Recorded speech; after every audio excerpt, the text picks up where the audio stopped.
Y'all know the meme that was on Instagram that said, I tell myself you got this all the time, even with tears on my eyes. That quote really pretty much just sums up my life and sums up kind of how the acting game has pretty much gone for me. Sometimes we have to remind ourselves and give ourselves a little pep talk. It's gonna be okay. We got this. It goes a long way. So I just want to tell y'all, if you're going through something or you feel like you're ready to give up, just when you're ready to give up, that's when the breakthrough happens. That's when God is like, no, I'm not done with you yet.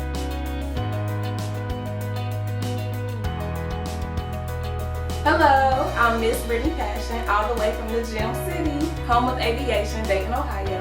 So you know I was born to soar. Currently, I am an indie actress in Atlanta, model, host, personality. I'm just a jack of all trades. I do a little bit of everything.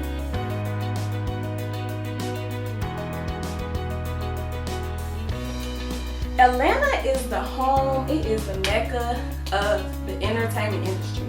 Anything you do, Atlanta is for you. So whether you're an actress, model, producer, an author, anything, Atlanta is definitely the mecca for that. So I feel like it was time for me to follow my dream. I know a lot of people have their reservations about background acting, but honestly, that's kind of how I got started. Doing background acting. I have been featured on the TV show Atlanta through it. I was featured on the TV show Star through it, as well as Greenleaf. And so that kind of helped build my brand and helped for people to recognize me, as well as casting directors and other fellow actors. So I'm not going to say knock it, you know, background ain't for everybody, but I did get started in background and I'm appreciative for it.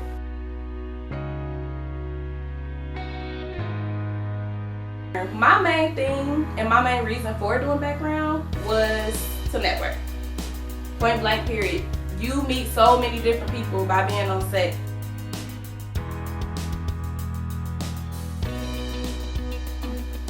Make sure that you stay in classes. That's a big thing. You have to learn your craft and perfect it. That is the only way to get better in this acting game, is to keep practicing.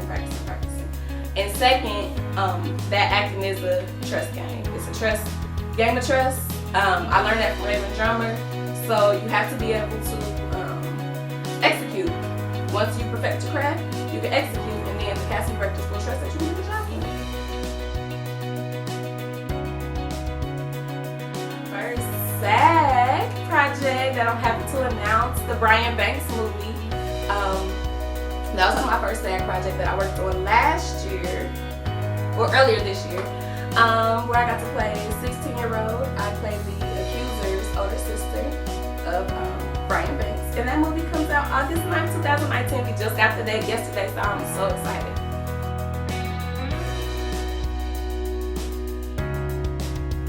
I will say around this time last year, I was working on a project that I will not name. For various reasons, but I was discouraged because I am a curvy woman, very curvy. I'm thickalicious, and it's hard. It is so hard sometimes as a woman, and then being thick on top of that, it's hard for people to take you serious. You know, yes, I'm a pretty face, yes, I'm goofy and I'm crazy, but at the end of the day, I want people to say, yes, she's pretty goofy and crazy, and she can act, and she can handle business. So I don't want people to just look at me as this thing. I'm a person. So I did want to give up after I had encounters with this certain director on this project who was very unprofessional towards all the women.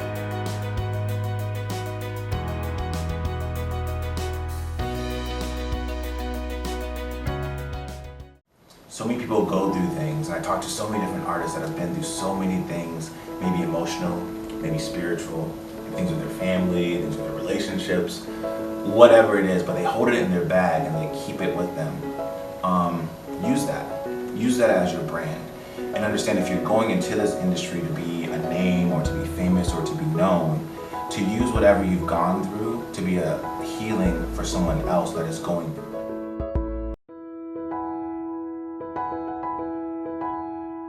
My name is Quellen Bradley. I just go by Q for short. I'm an actor, director, producer, and I was born in Germany. I was raised mostly overseas. I came to Atlanta to go to school, and after I graduated, I just stayed and worked in the film and TV industry.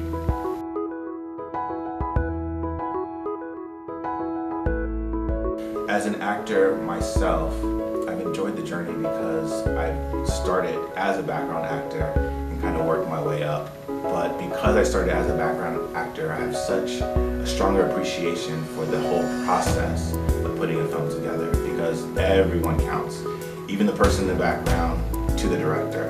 And for me, it gave me an interesting perspective of how the world works, being a background actor and understanding where I fit in that world.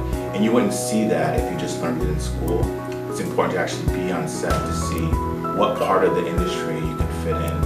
And I'm actually grateful for what I've learned as a background actor and as a production assistant.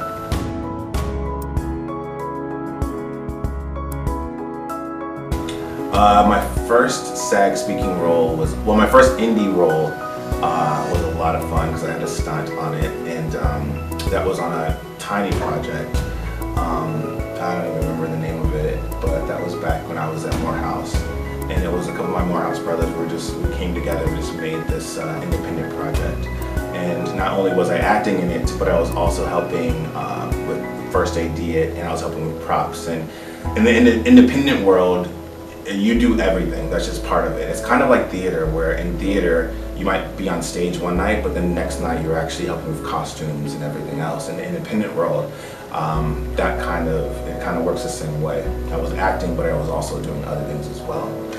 Just most recently, I got a role on this TV show called The Passage, which made me SAG eligible.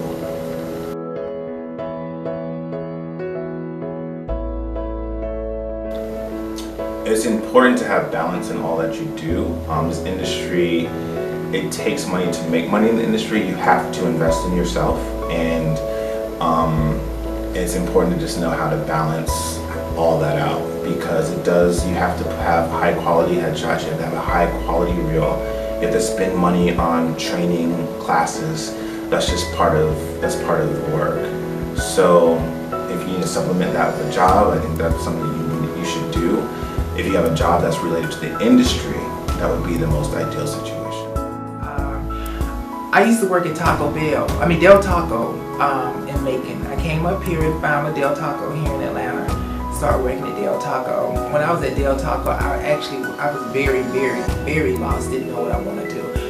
My uncle came to me. He asked me. He said, "What is something you want to do?" I told him I want to do hair, and he told me. He said, "Find you a school that you want to go to." And I found me a school that I want to go to. And what people don't even realize that I used to almost walk 2.5, I said three or 4 miles. I said three or 4 miles to go to work.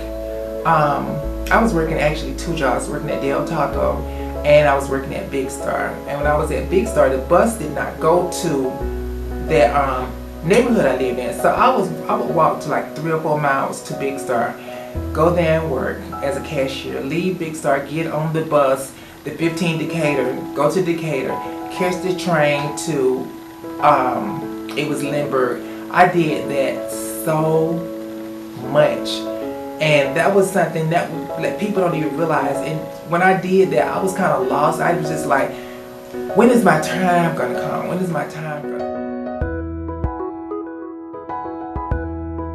My name is Porsche. I'm a stylist. I've been here for over 25 years in Atlanta, Georgia. Originally born in New York City, raised in Macon, Georgia.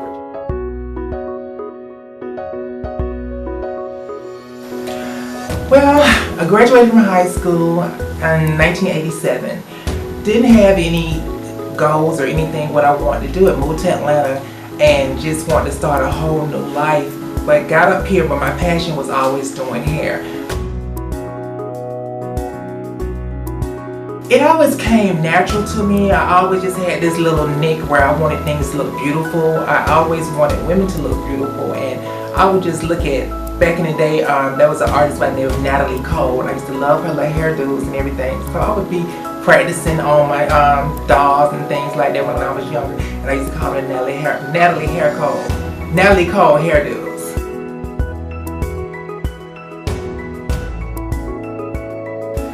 Oh my God, gee. I definitely can name 3 stylists. When I moved here in 1987, there was a stylist by the name of Salika Bates, and there was another stylist by the name of Robert Paul, and a guy by the name of Bruce. I used to catch the train coming from cosmetology school and going to cosmetology school. There was a salon that was right there at the train station, and I used to look in.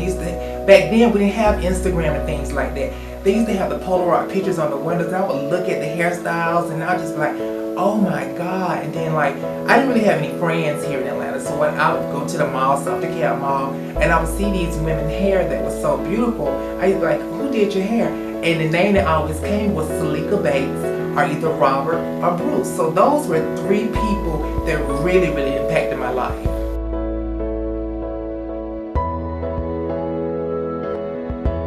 You should support everybody in what they want to do, because you never know what that person may, never know where that person may go. And if you didn't support that person, or you look down what that person was doing, that person get to a point where that person can come back and pull you up. That person may not come back and pull you up because they'll look at all the negative things you've done to them.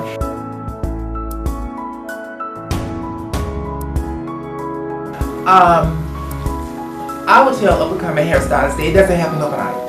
This is not just because you see people living a glamorous life on Instagram or what have you.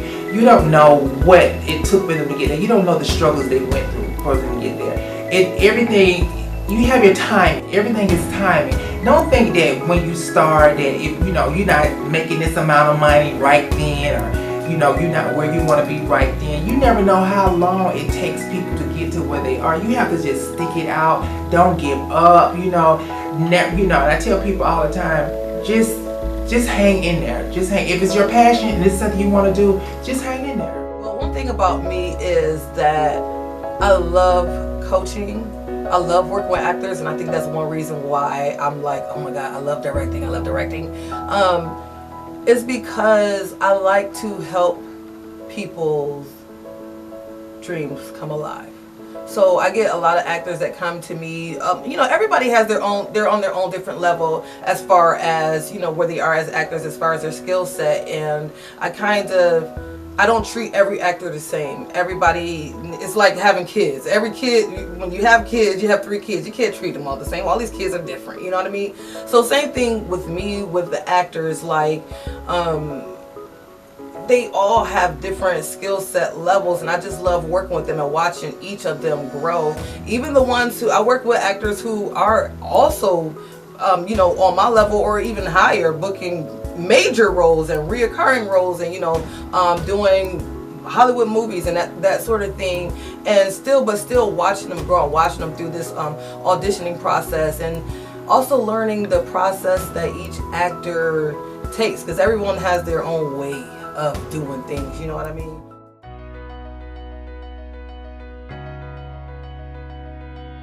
My name is Shay Mack. I'm originally from Rochester, New York, but I've been in Atlanta since like 1997, so I'm kind of like from Atlanta now.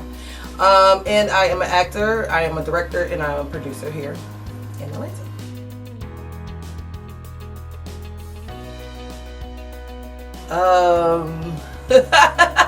It's been forever, like years, like all my life. I always just wanted to be an actor growing up, from, doing like skits in church to as a kid, through middle school and high school, being in high school plays and all of that kind of stuff. But as far as professionally, film and television, I've been acting for 4 years.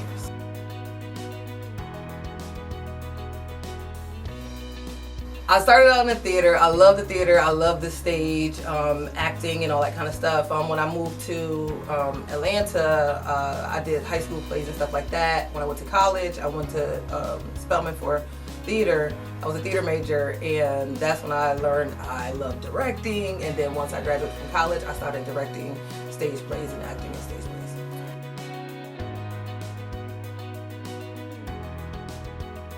I don't know, it's hard to toss up because I do love both, but I think with stage, with theater, I really, really love directing. I really love directing stage plays. And then as far as film and television, I like being in front of the camera.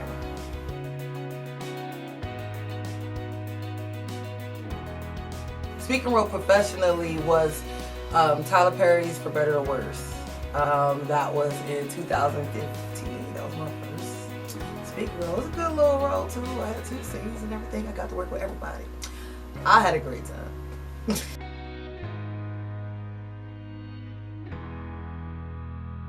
It may be difficult to pursue an acting career with a full-time job, but like I was forced to really quit my job because when I got that gig, that Tyler Perry gig, more gigs started to follow, and I'm like, I ran out of vacation time, I ran out of sick time, my manager was tripping, getting my last nerve. You know, I got to call out, somebody died, I don't know. You know what I mean? So you get to the point where you're like, you know what, I think it's time to let this job go. So my story kind of has like a big learning curve. Like I've been through a lot of stuff. I've been dealt with the wrong people, with the wrong peers, and you know I've gotten into trouble, even legal trouble. Like I was on house arrest for like a year, and that really affected me like on a social level because after I got off, like I really didn't know how to socialize like that. So I had to like get back hip to socializing, to just dressing, everything, because during that year I was pregnant as well, so I couldn't really dress like, you know, how everybody else was dressing. And social media wasn't that big back then either. It was still like MySpace and stuff like that. But I say that, I bring that up to say that just because you have a couple mistakes in your past or because you've done wrong, don't let that throw you off from doing better, from changing your life around. Like I ended up going to school, I ended up getting my AS in legal assistant. I started pursuing music, and I've been doing music ever since.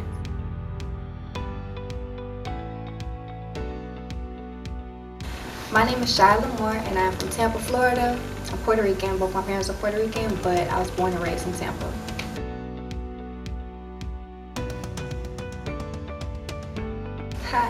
I was about 18, maybe 17 or 18 when I wrote my first rap. And I remember I was writing one summer. I was just writing. Me and my friend were just trying to write some music, and it was coming to me. But she was kind of stuck. It couldn't really come to her. And then I don't know, it just got fun after that.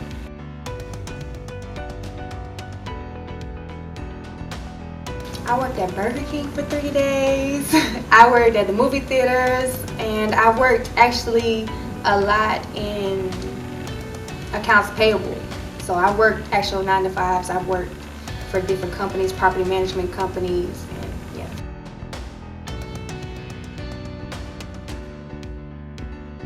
Three female rappers. Remy Ma, because she was like one of the first female rappers coming up that I listened to that I could relate to. Like she was spitting about like real life women stuff and not the sexy raunchy stuff, just more so what we go through as women coming up. So I fooled Remy Ma. Nicki Minaj, because of course, you know, she's broken every boundary possible. And let me see. And Gangsta Boo, because that's the original Gangsta Boo.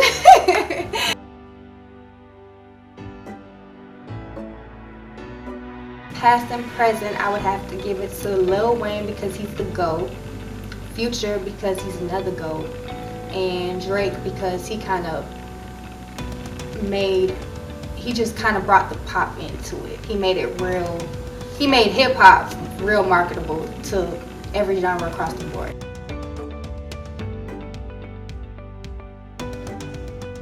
I would like to collab with J. Cole, Chris Brown, and let me think, Missy Elliott.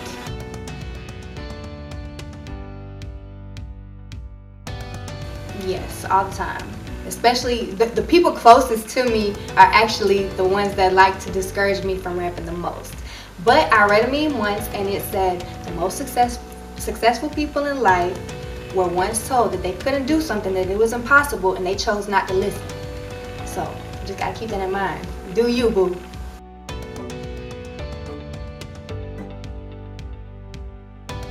My message to upcoming rappers is don't take time for granted. Time goes by very fast. Get up, get out, get to it. and just stay focused, stay consistent, and do right by your people. It's gonna pay off in the long run. Even if you see the people that's doing other people over wrong, and you feel like they winning, don't worry about them. You don't know what demons at night they sleep with. Just do you. Just do you. Our experiences are what informs our acting. So I'm like, I gotta go experience life. I'm gonna go travel. I'm gonna go to Paris. I'm gonna go to Egypt. Like, I'm about to start traveling. Like, because the more experiences I have, when I come back to the acting, I'll be more of an open vessel.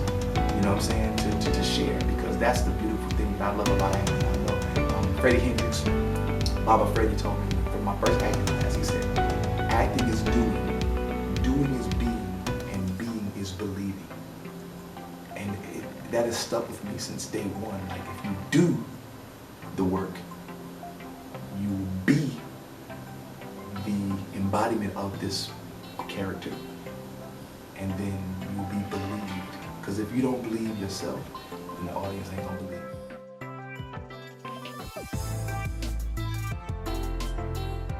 All right, my name is Jason C. Louder. I am from Atlanta, Georgia. I'm an AT alien, and I'm currently, I'm growing. So began as an actor, I'm evolving into a director, writer, and producer.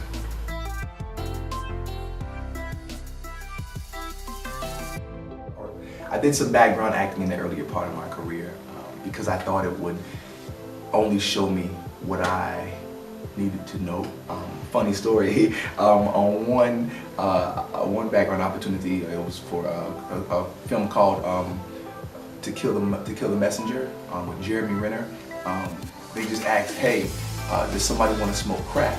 And nobody raised their hand, and I was like, yo, I'll smoke crack. You know what I'm saying? Like, and so they brought me into the crack house, or the trap house, or whatever. And they said, look, okay, so you're not gonna really smoke crack, but we're gonna give you like like this is gonna be pretend. So when you hit it, don't inhale. I totally inhaled, and I was like, okay, I messed up. But needless to say, on the movie, you see me, you see my hand, you see me doing the crack, and the whole, like, they got me all the way, like, cracked out. Yeah, so that's my background story.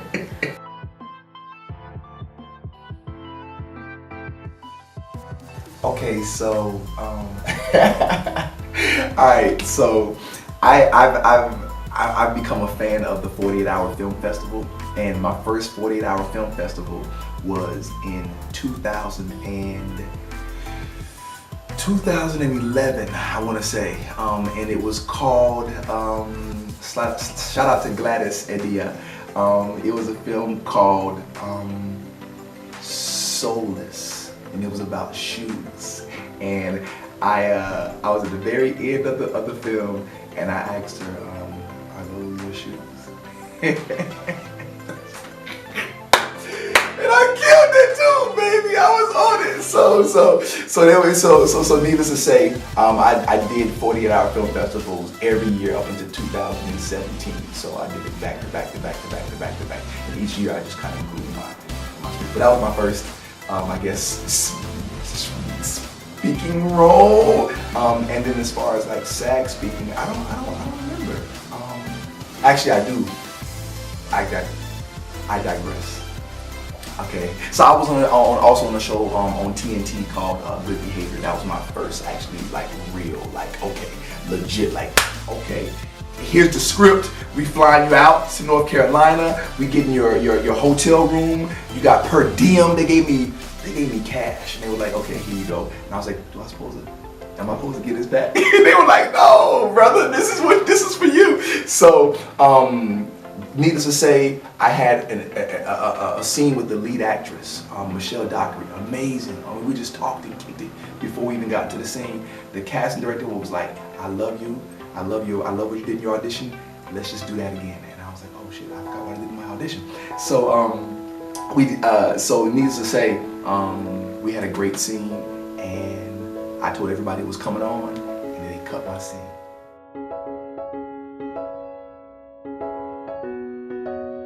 So, as I said earlier, acting found me because I was a teacher. I taught for 17 years at two amazing institutions here in Atlanta. But the teaching was a blessing because they allowed me to continue to like pursue my craft while I was teaching. So it was almost as if, you know, the acting was kind of part-time and the teaching was my full-time. And then once that shift happened and they recognized it and I recognized it, they let me go because they were like, listen, you gotta go, you know? So once that happened, I got nervous. I'm like, okay, how am I pay my bills? Like, I gotta pay bills, right? So I called my cousin up and I was like, B, yo, I don't have no job, bro. And he was like, yo, you do this Postmates, you do this DoorDash, you do this Uber Eats, and that'll help. You know what I'm saying? Like, get it. And I did all those and was like just hustling. And then I spoke into the universe. I said, universe, like, I want every single one of them. I want my financial well-being to come from acting. That's what I want to do. This is what I want to do. So then I started finding, well, universe responded and was like, hey, guess what? Somebody was like, hey, they need actors to play patients at Emory University for this thing called standardized patients. I was like, oh, word. Somebody was like, hey, we need some actors to do this murder mystery at Dinner Theater. I was like, oh, hey, we need actors to play lawyers at UGA. For lawyers, I mean, to play like defendants and plaintiffs. Yo, and then my storytelling career started to like take off. So during the summer, I do storytelling at libraries, and I got booked by 16 libraries that summer.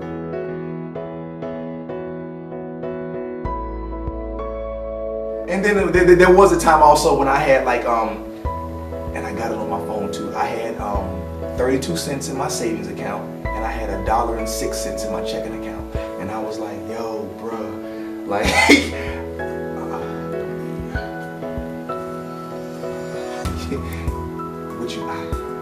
alright, I know I can go to Taco Bell and get a 99-cent burrito, you know what I'm saying? And so, it was like that, but knowing that, like, no, this is what I want to do, I know this money's gonna come in, just having that.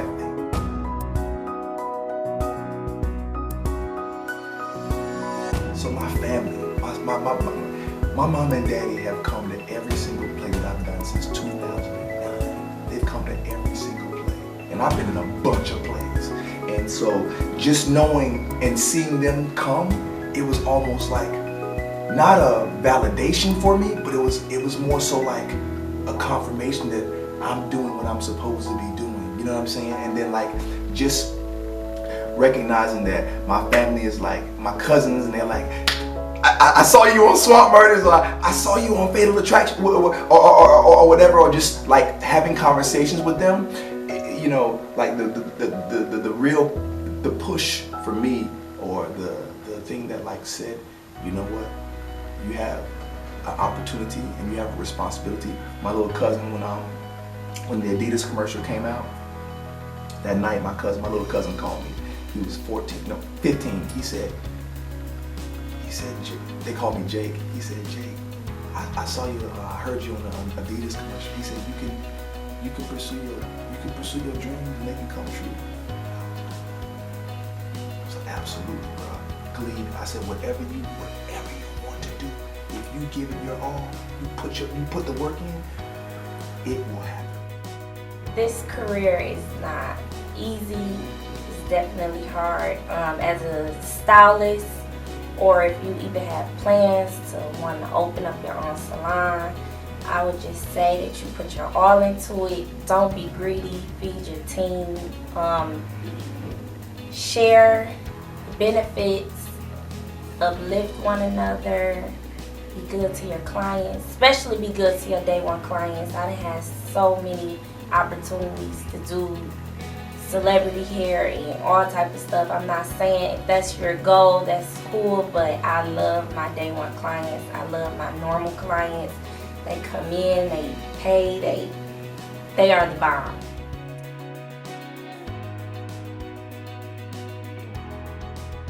Okay, my name is Monet Bearden. I'm from Detroit, Michigan. 313.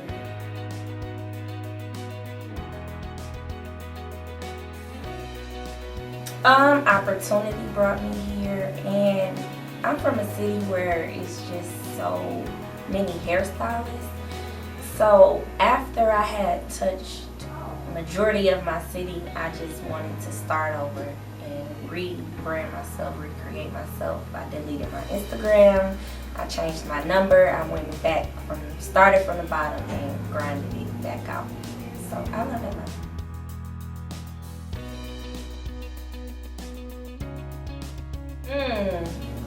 The first set I did for a fee was a ponytail. It was $25. The girl hated her hair.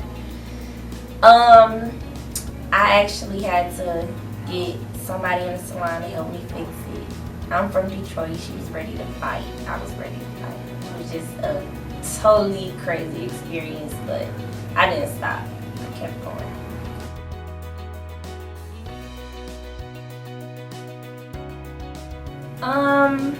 Well, of course, Yodi and me, because they taught me everything that I know. Yodi taught me how to run a salon, make sure I have walk-ins. Me has taught me healthy hair care, curling, everything I know as far as doing hair. And hairstylists that I admire, I love Tay, Arrogant Tay. I love Jasmine Dior, they are my friends. I love, who else? I don't know her, but I love BK Loves Me. She's like my hair inspo. She's the GOAT. Like, I love her.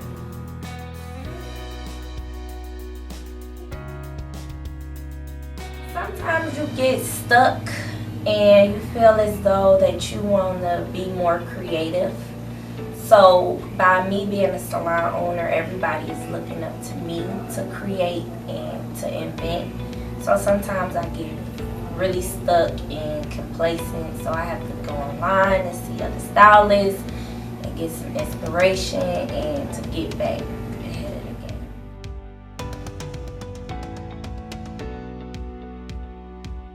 Yes, I had a lot of people tell me that. Some of the closest people to me told me that, but I was so young when I got into this career. It was not as big as it is now. It was not as lucrative. It was more so like a side hustle to people. And I was a 4.0 student at a private school. My mom felt like I could have been a doctor or anything else in the world, but I didn't.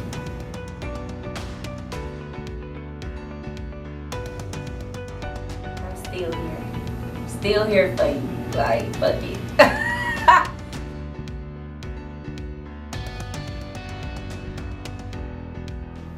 To do hair, you need it. We put so many hours into this. I mean, I have children. You need somebody to watch your kids all day.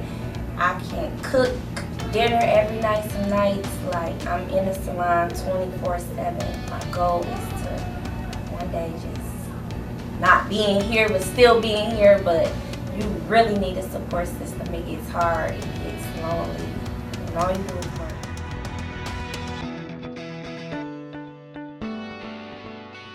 My team, I don't care. I'm betting it all on China Shears. My team support me. We got a group text. We put everything in our group text. When our mamas, our niggas, anybody that's getting on our nerves, we support each other. We uplift each other. We motivate each other. We come in here and we still do work. So I gotta give it to my team. Sometimes life will take you places and you don't even know why you're there. Because if you would have told me 5 years ago that I would be where I am today, I would say you're bluffing. It's a multi-billion-dollar industry. Regardless of where you come from, it does not change what's about to happen to you. And if you continue to stay strong-minded and you pray and you have faith, anything is possible. There's no limit to what God can do for you. No limit at all. So, yeah.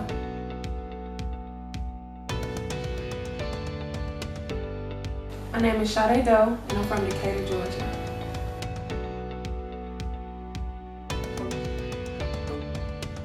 I started from YouTube. I used to get talked about a lot when I was younger because I was such a tomboy. I was so boyish. I never really kept myself up, and then I was like, what is something that can make me pretty or look better? and I got into makeup. And the time that I started 5 years ago, it was a trend by just doing eyebrows. So I was just practicing eyebrows and then so forth and so on.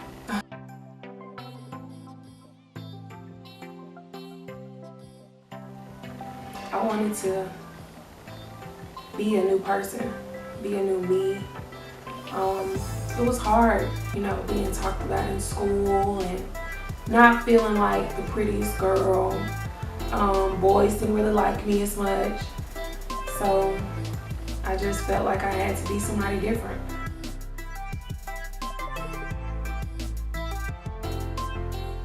No, but in the beginning, my grandma was like, why are you drawing them black eyebrows? That is not cute. That is so ugly. Wipe that off your face. And it was ugly. It was horrible. It was like, why was I even drawing that black line across my eyebrows? Like, but that was it.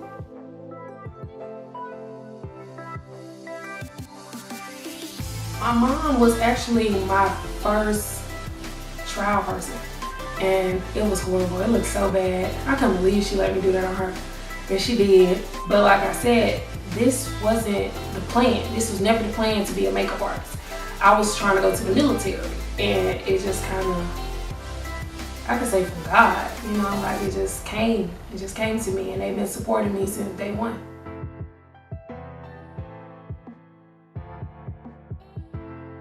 I can say Key London. She inspires me because of where I've seen her come from. We used to go to school together, and we never really spoke as much, but she worked around the same location that I worked. And I just seen her grow and blossom into this great makeup artist. And it's like, I know that, you know, I can go places as well, you know, because we kind of come from the same area. We went to the same schooling, we worked around the same places. So I'm like, I know that it's a possibility for me. And that's one. Key London. Super Scent. She is not a makeup artist. She's actually, she has her own makeup brand called The Crayon Case. But she just really inspires me so much. She just broke record. She made $1 million in 90 minutes. Powerful. Powerful, powerful, powerful. When you think like, you know, you set a certain expectation for yourself and you exceed it, it's just like, it's a blessing. And she speaks real, she is real. She gave me most of the makeup that I have right now, and for nothing. And I said, that's a gift from God, and God is going to continue to bless her because she has continued to be a blessing to others. And I really only have it.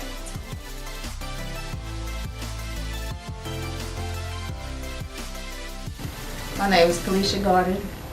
I'm originally from Baltimore City.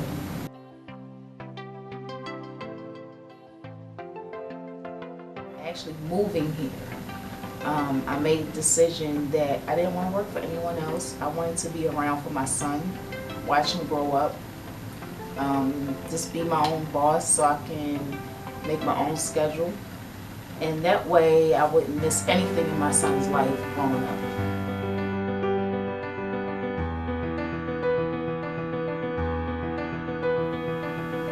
Yes, I can. Actually, it was when I opened up the shop. I was very, very nervous. I relaxed this lady's hair, and I was pretty nervous. And when she came in, she said, "You need to really slap that relaxer on and get my hair straight."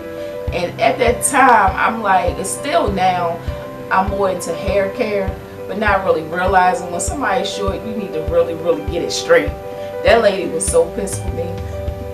So that was my first experience getting paid on somebody's hair.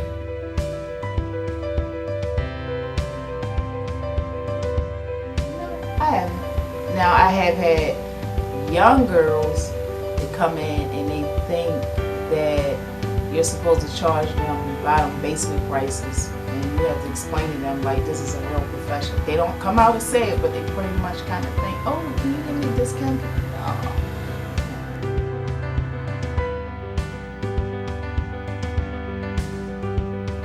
one, don't be scared to experiment. Always have confidence. That's another one thing. Listen to clients. Don't get into this business thinking it's about you, because it's not. Also realize you don't work for yourself, you work for your clients, and that's going to keep you growing in this business. Don't have an attitude. Even when you make it big and you on a higher platform, do not have this attitude as though people owe you. Always respect other people around you, and definitely respect your clients. That's the number one thing, and you can continue to grow, because what goes up can come down with nasty attitudes, and I've seen it a lot. And whatever you put on Instagram, Facebook, social media, and you're showing that you have a lot of talent, and when your clients come, do that same thing when your clients get there. Don't be a whole different person. Be that same person.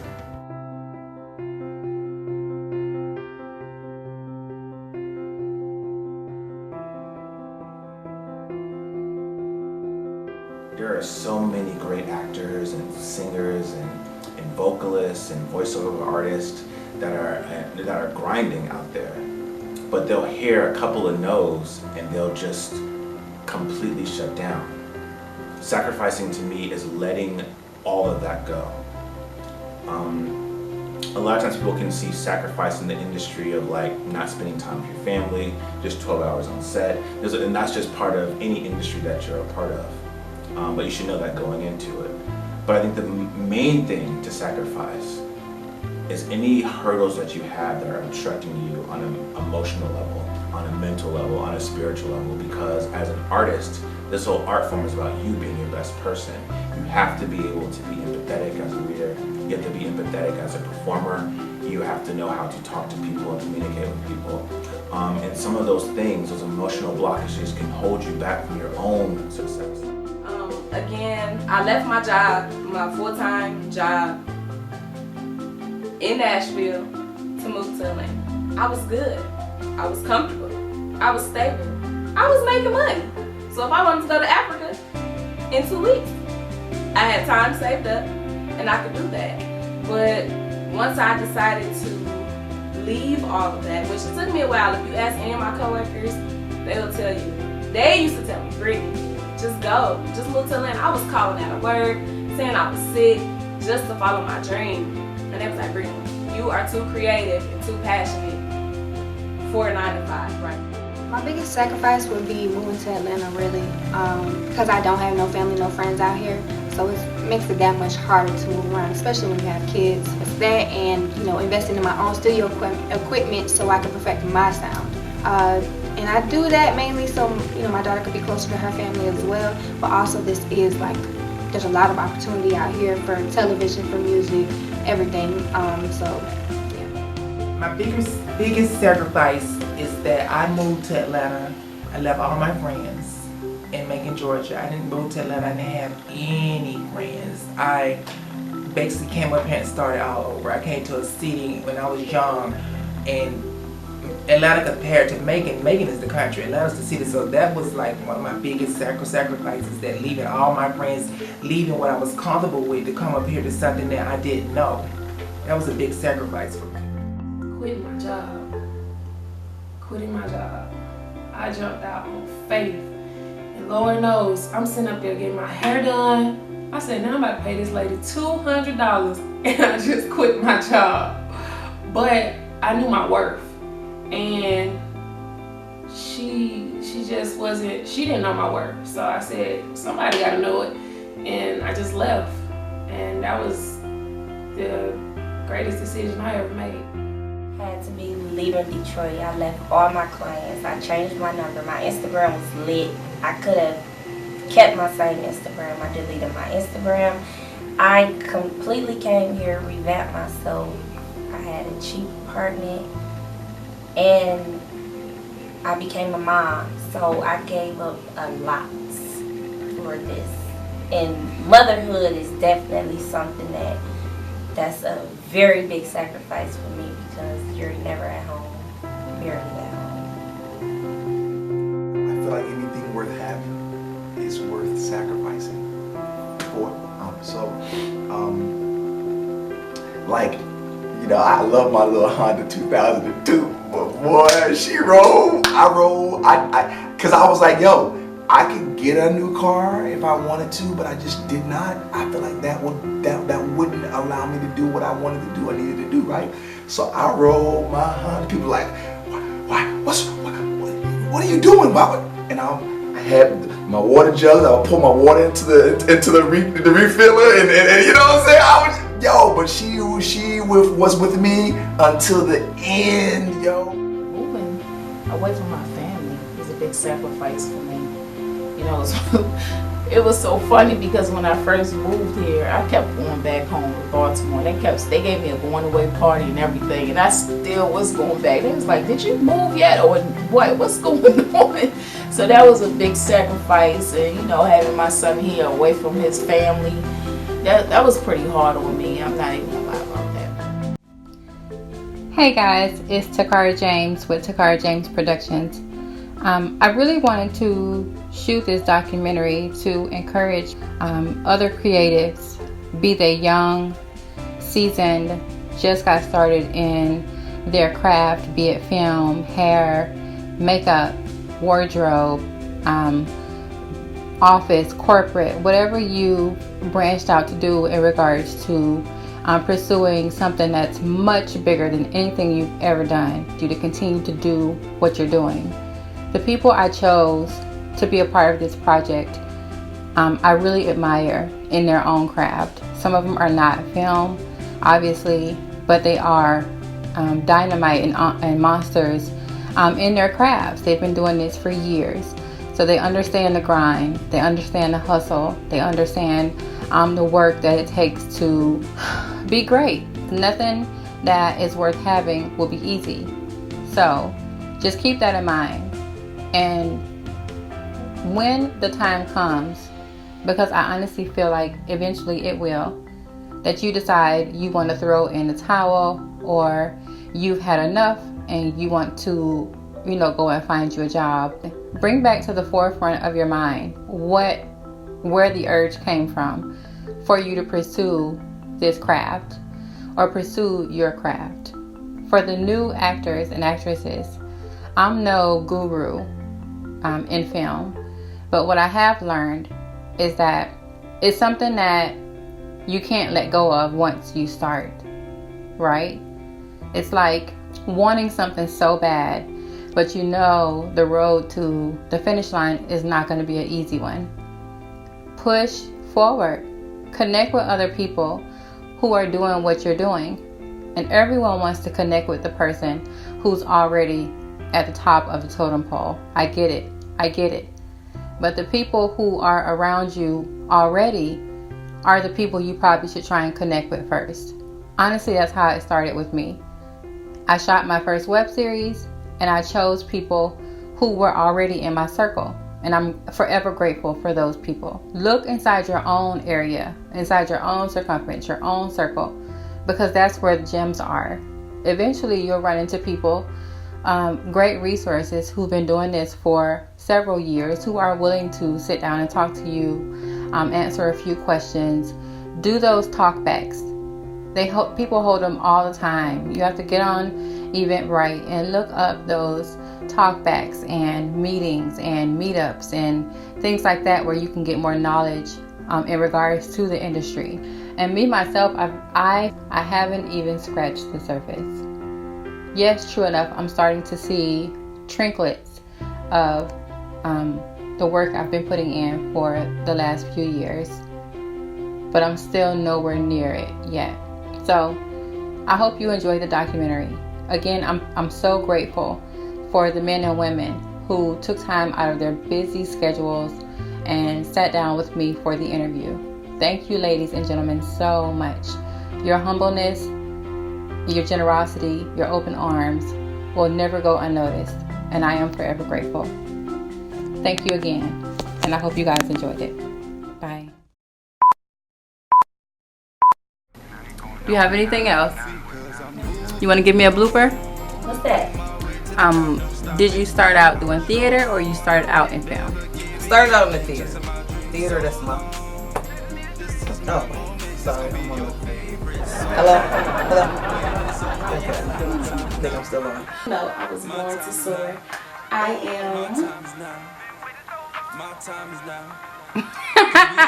had to say what I do. That's it. Yeah. Do you have any? I would call Michael Photography. That's how you go on the website. Book headshots. Do you have anything inspiring you want to say to actors, actresses who are looking to get into film?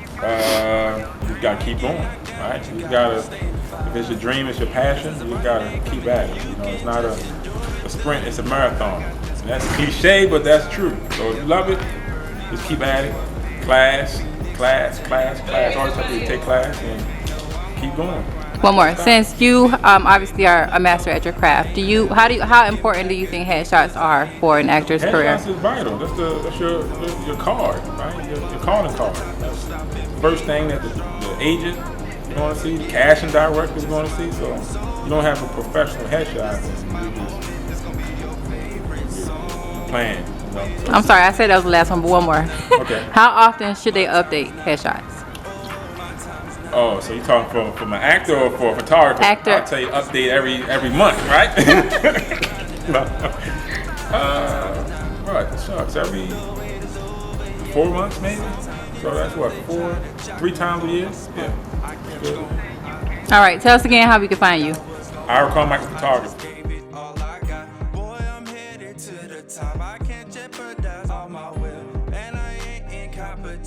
With nobody but myself. I gotta stay on the road. I gotta get to this game.